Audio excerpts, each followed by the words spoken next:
السلام علیکم ورحمۃ اللہ وبرکاتہ۔ الحمد للہ رب العالمین والعاقبۃ للمتقین، الصلاۃ والسلام علی سید الانبیاء والمرسلین وعلى آلہ وصحابہ اجمعین، اما بعد فاعوذ باللہ من الشیطان الرجیم، بسم اللہ الرحمن الرحیم، ان اکرمکم عند اللہ اتقاکم ان اللہ علیم خبیر۔ صدق اللہ و مولانا رسولہ النبی الامین الکریم، وعلی آلہ الشاہدین والشاکرین والحمد للہ رب العالمین۔ تقریر کا آغاز کرنے سے پہلے بہتر اور مناسب ہے کہ ہم اور آپ مل کر گنبد خضراء میں آرام فرمانے والے آقا حضور پرنور شفیع یوم النشور آمینہ کے لال جناب احمد مجتبی محمد مصطفیٰ صلی اللہ علیہ وسلم کی بارگاہ اقدس پانا میں درود و سلام کا ہدیہ نشاور کریں۔ پڑی بآواز بلند اللہم صلی علی سیدنا و مولانا محمد مبارک صلی اللہ علیہ وسلم، الصلاۃ والسلام علیک یا رسول اللہ صلی اللہ علیہ وسلم۔ اور ایک مرتبہ نبی اور آل نبی کی بارگاہ میں درود و سلام کا ہدیہ نشاور کریں۔ پڑی بآواز بلند اللہم صلی علی سیدنا مولانا محمد وعلی آل محمد مبارک صلی اللہ علیہ وسلم، الصلاۃ والسلام علیک یا رسول اللہ صلی اللہ علیہ وسلم۔ خطبے کے بعد میں نے جس آیت کریمہ کا شرف حاصل کیا، اللہ تبارک و تعالیٰ سورہ حجرات 26ویں پارے میں ارشاد فرما رہا ہے، اعوذ باللہ من الشیطان الرجیم، ان اکرمکم عند اللہ اتقاکم۔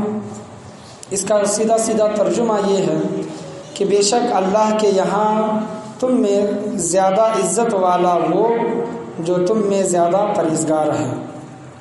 اتقاکم، متقی اور پرہیزگار جو تمہارے اندر ہے، جو تمہارے درمیان ہے، اور تم میں جو سب سے زیادہ متقی اور پرہیزگار ہے، اللہ کے نزدیک وہ سب سے زیادہ عزت والا ہے۔ تو اللہ تبارک و تعالیٰ نے اپنے نزدیک بندوں کی عزت کا معیار شرط کیا رکھی؟ تقویٰ اور پرہیزگاری، تقویٰ اور پرہیزگاری۔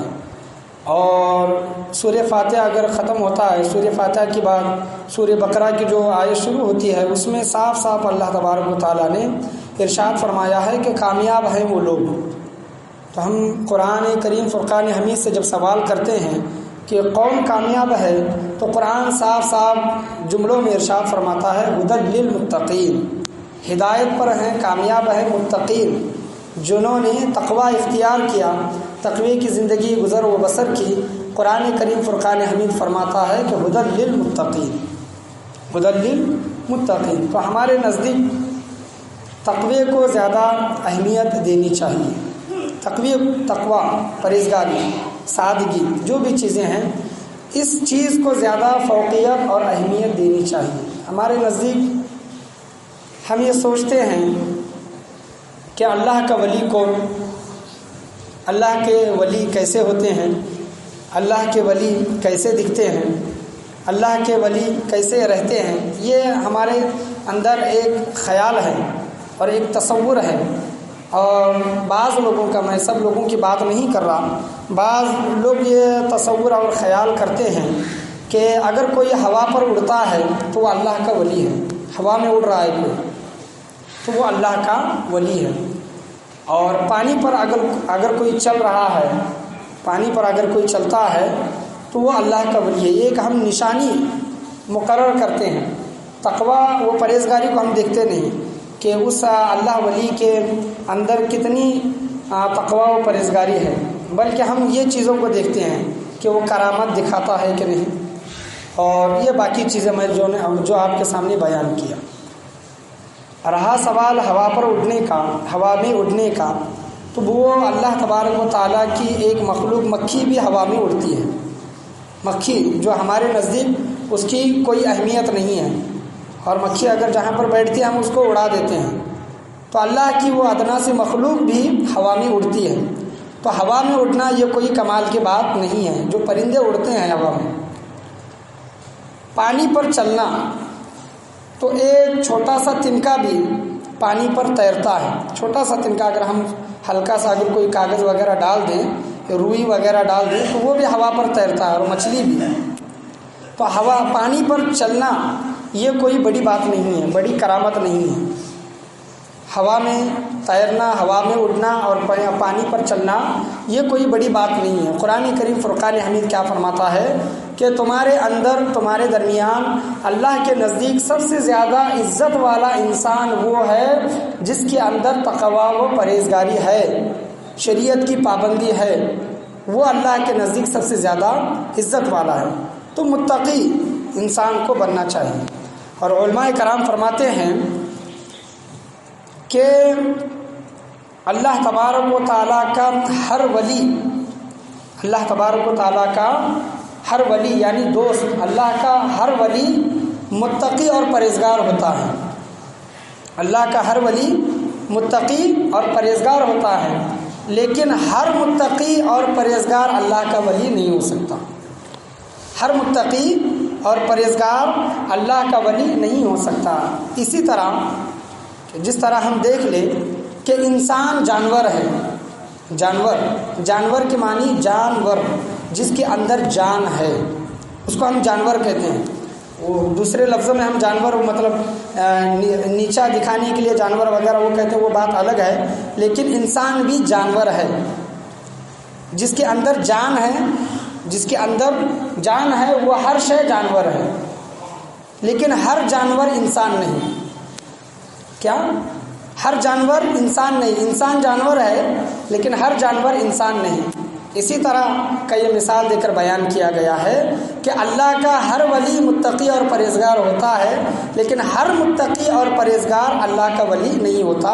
یہ اللہ کے فضل و کرم پر ہے اور وہ اس بندے کی محنت پر ہے کہ اللہ تبارک و تعالیٰ اس کو اپنا ولی اور دوست بنا دے. اسی طرح کہ ہیرا پتھر ہے، کھانوں میں سے نکلتا ہے، پتھروں میں سے نکلتا ہے. تو ہر ہیرا پتھر ہے. کیا ہے؟ ہر ہیرا پتھر ہے، لیکن ہر پتھر ہیرا نہیں. اگر ایسا ہوتا تو آج پتھروں کی بھی قیمت وہی ہیروں کے مانند ہوتی. تو یہ بیان کیا گیا ہے کہ ہر ہیرا پتھر ہوتا ہے لیکن ہر پتھر ہیرا نہیں ہوتا.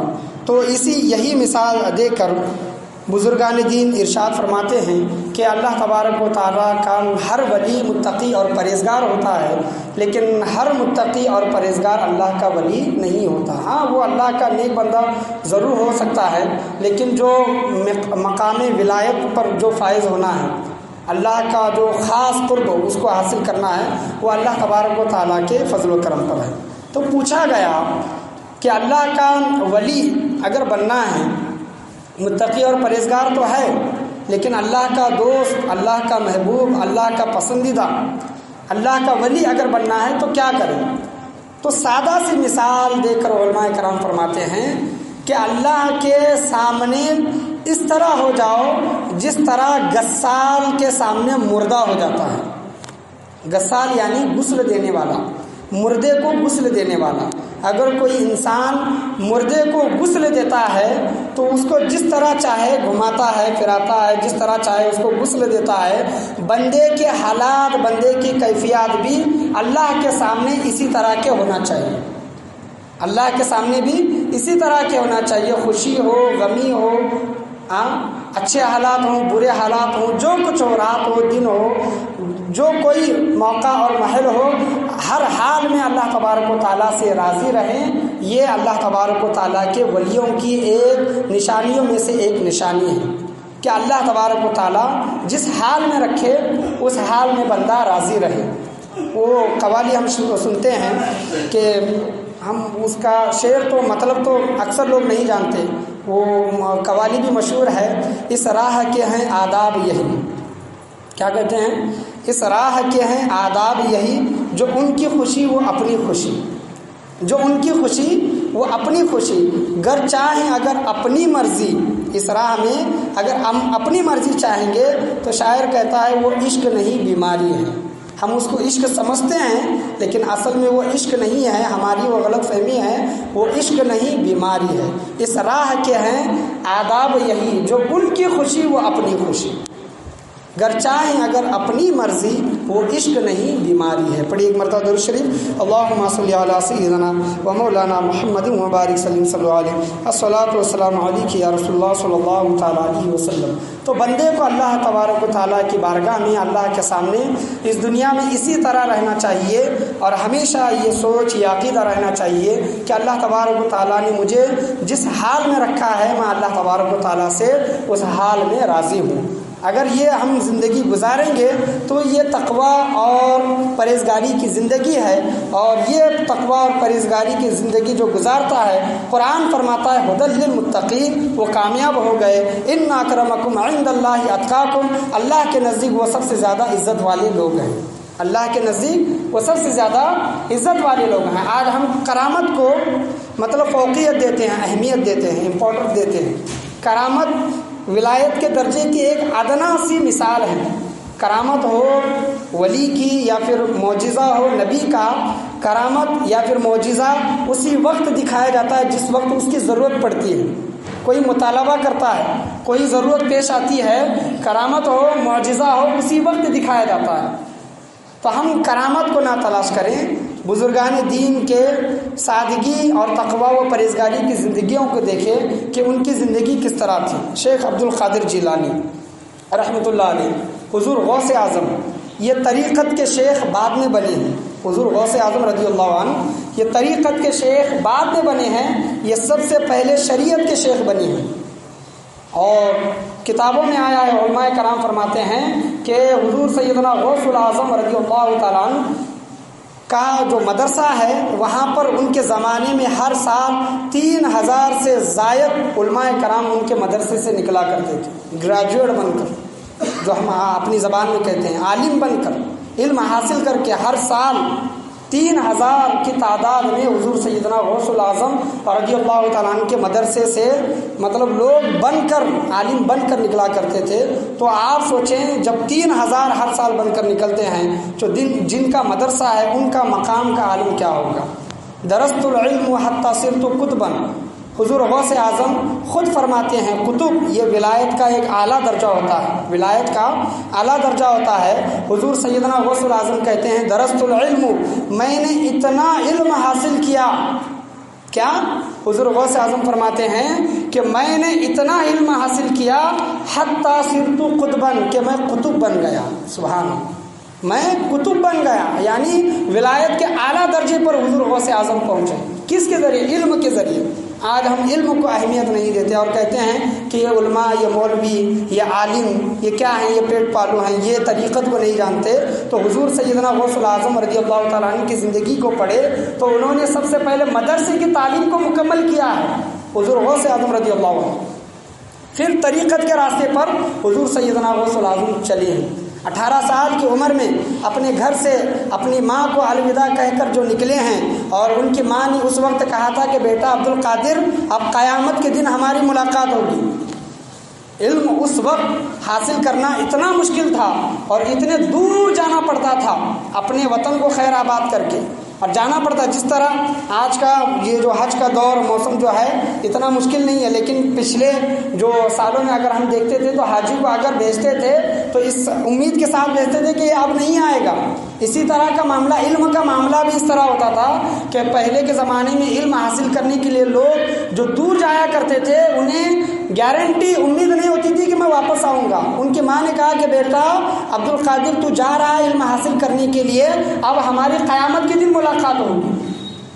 تو آپ غور کریں، سوچیں، فکر کریں کہ حضور سیدنا غوث الاعظم رضی اللہ عنہ اپنے شہر کو، اپنے گاؤں کو خیر آباد کر کے علم حاصل کرنے کے لیے باہر نکلے ہیں، اور علم حاصل کیا ہے، اتنا علم حاصل کیا ہے کہ اپنی کتاب میں حضور سیدنا غوث العظم فرماتے ہیں کہ میں نے اتنا علم حاصل کیا، قصیدہ غوثیہ جو ہم پڑھتے ہیں، درست العلم حتی صرت قطبا، کہ میں نے اتنا علم حاصل کیا کہ میں قطب بن گیا۔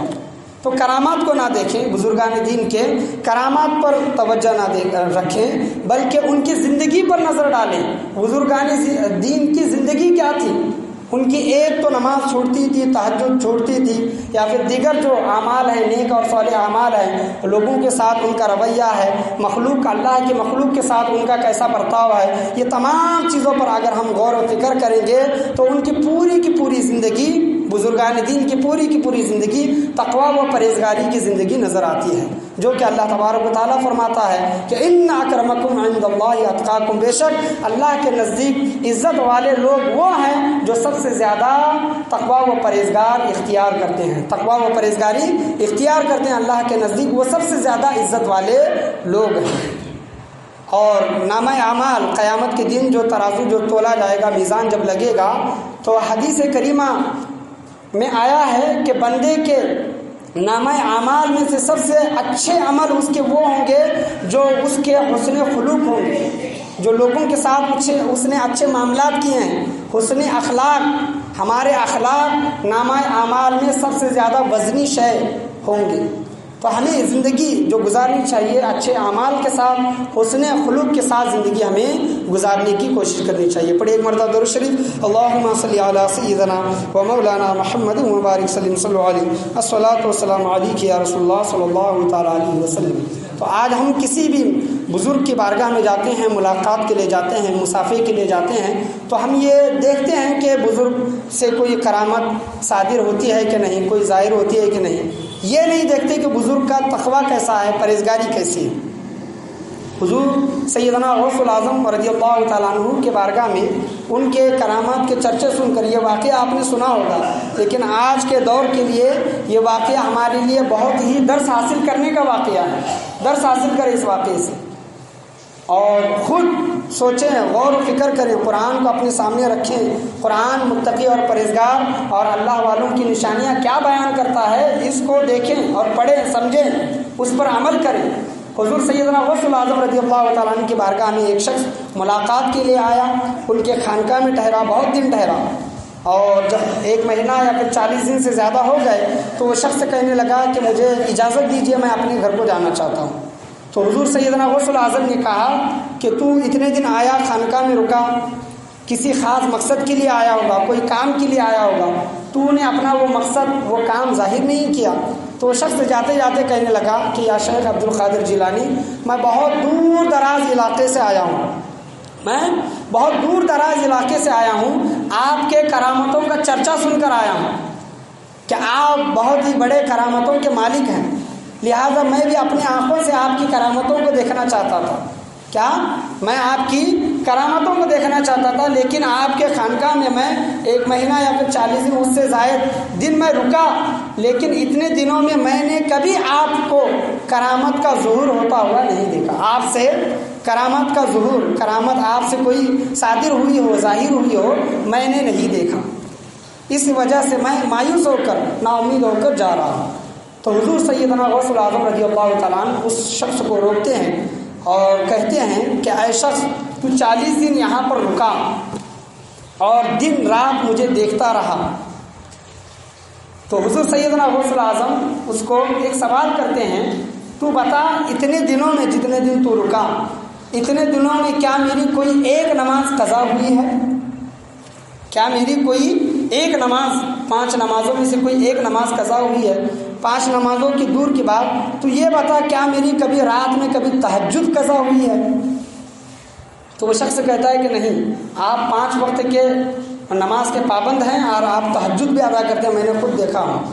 تو حضور غوث العظم کہتے ہیں کہ ان 40 دنوں میں، 1 مہینے میں، کیا تو نے کبھی بھی یہ دیکھا ہے کہ میں نے کبھی شریعت کے خلاف کام کیا ہے؟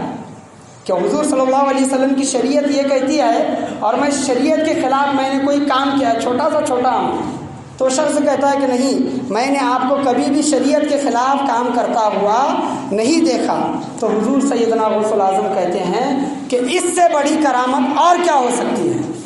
اس سے بڑی کرامت اور کیا ہو سکتی ہے کہ ایک بندہ اپنی زندگی گزار رہا ہے پنجگانہ باجماعت نماز کے ساتھ، تہجد گزاری کے ساتھ لوگوں کی مدد کرتا ہے اور شریعت محمدی صلی اللہ تعالیٰ علیہ وسلم پر پورا کے پورا عمل کرتا ہے، اس سے بڑی ولی کی کرامت اور کچھ نہیں ہو سکتی، اس سے بڑی ولی کی کرامت اور کچھ نہیں ہو سکتی۔ تو حضور سیدنا غوث الاعظم رضی اللہ تعالیٰ عنہ نے یہ بتا دیا کہ ہوا پر اڑنا کوئی بڑی بات نہیں ہے، مکھی بھی ہوا پر اڑتی ہے، اور پانی پر چلنا یہ بھی کوئی بڑی کرامت نہیں ہے، تنکا بھی پانی پر تیرتا ہے، مچھلی بھی پانی پر تیرتی ہے۔ بڑی بات یہ ہے ان اکرمکم عند اللہ اتقاکم، اللہ تبارک و تعالیٰ کا تقویٰ و پرہیزگاری اختیار کرے، اللہ تبارک و تعالیٰ کے نزدیک سب سے زیادہ یہی عزت والے لوگ ہیں۔ حضور سیدنا غوث الاعظم رضی اللہ تعالیٰ نے صاف صاف یہ چیزیں بیان کر دی گئی، اور یہ کرامت کا ظہور جو ہے وقت آنے پر ضرورت کے طور پر ہی کیا جاتا ہے، جو حضور سیدنا غوث الاعظم رضی اللہ تعالیٰ عنہ کی زندگی سے کرامتیں ظاہر ہوئیں، لیکن اگر پوری کی پوری زندگی اگر حضور سیدنا غوث الاعظم رضی اللہ تعالیٰ عنہ کو اٹھا کر دیکھیں تو پوری کی پوری تقویٰ و پرہیزگاری کی ہے۔ تو آج کے جو پیر ہیں اور صاحب جو ہوتے ہیں تو ان کی زندگیوں کو دیکھیں، حضور سیدنا غوث الاعظم رضی اللہ تعالیٰ عنہ نے تقویٰ و پرہیزگاری کے متعلق کیا فرمایا ہے۔ اگر کسی انسان کے اندر تقویٰ و پرہیزگاری ہے، شریعت کی پابندی ہے، تو اللہ تبارک و تعالیٰ کا وہ نیک بندہ ہے، اللہ تبارک و تعالیٰ کے نزدیک وہ عزت والا بندہ ہے۔ ایک شخص حضور سیدنا غوث الاعظم رضی اللہ تعالیٰ عنہ کے پاس آیا اور کہنے لگا کہ حضرت میں فلاں گاؤں میں ایک شخص کو دیکھا ہوں جو ہوا پر اڑ رہا تھا، اللہ کا نیک ولی تھا، وہ اللہ کا ولی تھا اور ہوا پر اڑ رہا تھا، ہوا پر اڑ رہا تھا، ہوا آسمان پر تھا اور نیچے زمین پر آیا، اور وہ زمین پر آ کر اس نے سجدہ کیا، اللہ کی بارگاہ میں اس نے سجدہ کیا۔ حضور غوث اعظم نے کہا کہ چلو مجھے وہ سجدے کی جگہ دکھاؤ جہاں پر اس نے سجدہ کیا تھا۔ تو بتائے ہوئے راستے پر پتے پر جب وہ شخص حضور غوث اعظم رضی اللہ تعالیٰ عنہ کو لے گیا اور حضور غوث اعظم رضی اللہ عنہ نے اس شخص کی سجدے کی جگہ دیکھی تو وہاں سے واپس چلے، کچھ نہیں کہا، واپس چلے۔ مریدوں نے پوچھا کہ حضرت واپس کیوں جا رہے ہیں؟ تو حضور سیدنا غوث الاعظم رضی اللہ تعالیٰ عنہ نے کہا کہ جس کا سجدہ صحیح نہیں، کیا جس کا سجدہ صحیح نہیں اس کا ہوا میں اڑنا کوئی بڑی بات نہیں ہے، ہوا پر اڑنا اس کے لیے کوئی بڑی بات نہیں ہے، بڑی بات نہیں ہے وہ، کیونکہ اس کا سجدہ صحیح نہیں ہے۔ حضور غوث اعظم رضی اللہ تعالیٰ عنہ یہ بتانا چاہتے ہیں کہ پہلے شریعت کی پابندی کرو، سجدے صحیح سے ادا کرو۔ ہمارے سجدے صحیح ادا ہو رہے ہیں کہ نہیں، قیام صحیح ہے کہ نہیں، رکوع صحیح ہے کہ نہیں، شریعت کی پابندی، وضو غسل صحیح ہے کہ نہیں، پہلے شریعت کی پابندی کرو، بعد میں طریقت کا دروازہ ہے۔ تو حضور سیدنا غوث الاعظم رضی اللہ تعالیٰ عنہ کا یہ واقعہ ہمیں درس دیتا ہے۔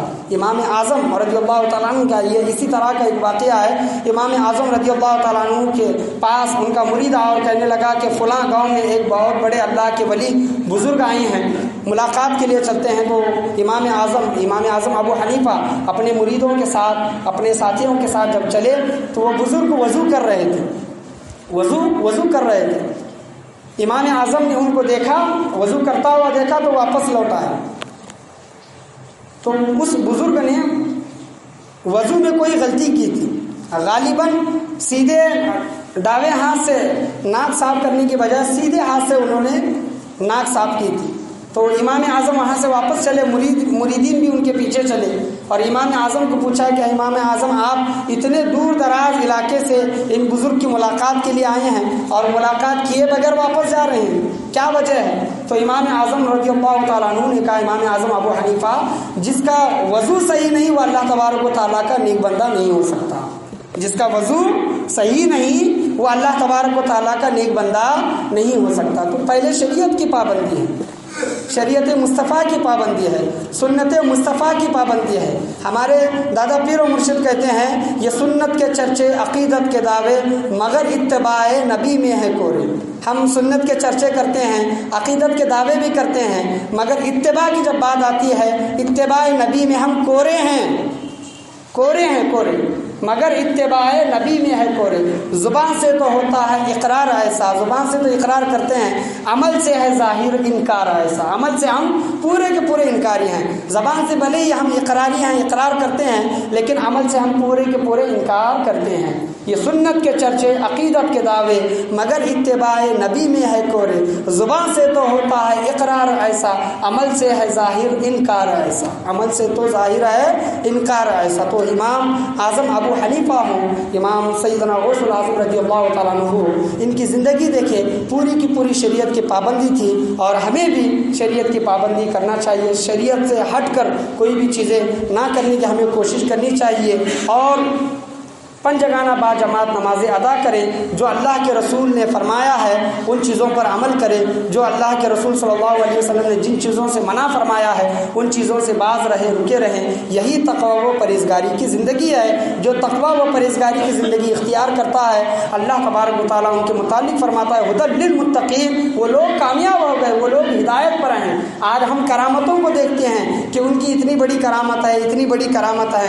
آج ہم مریدین کی تعداد کو دیکھتے ہیں کہ فلاں کے مریدین اتنے ہیں، فلاں کے مریدین اتنے ہیں۔ ہم ان کے عمل کو نہیں دیکھتے، ان کا عمل کیسا ہے، ان کی زندگی کیسی ہے۔ بے شک اگر کوئی سچا ہے تو ان کی تعداد بھی زیادہ ہے، یہ اور بات ہے، لیکن جو بزرگان دین سے ہم محبت رکھتے ہیں، پیر زادگان سے ہم جو محبت رکھتے ہیں، ان کی عملی زندگی کو بھی دیکھیں۔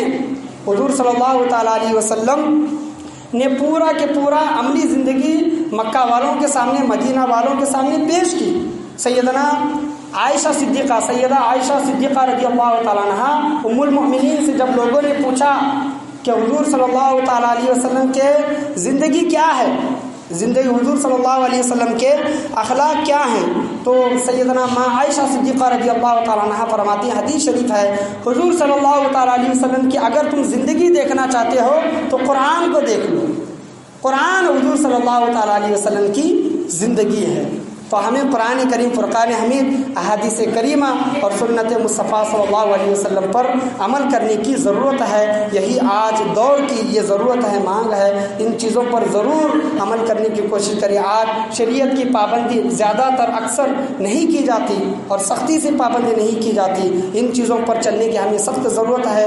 بھلے ہی ہم کسی سے بھی مرید ہوں، لیکن تقویٰ و پرہیزگاری کی زندگی ہمیں گزارنا ہم پر لازم ہے، ہم پر ضروری ہے۔ قرآن کریم فرقان حمید کا یہی ہمارے لیے پیغام ہے۔ اللہ تبارک و تعالیٰ سے دعا ہے کہ اللہ تبارک و تعالیٰ ہمیں بولنے اور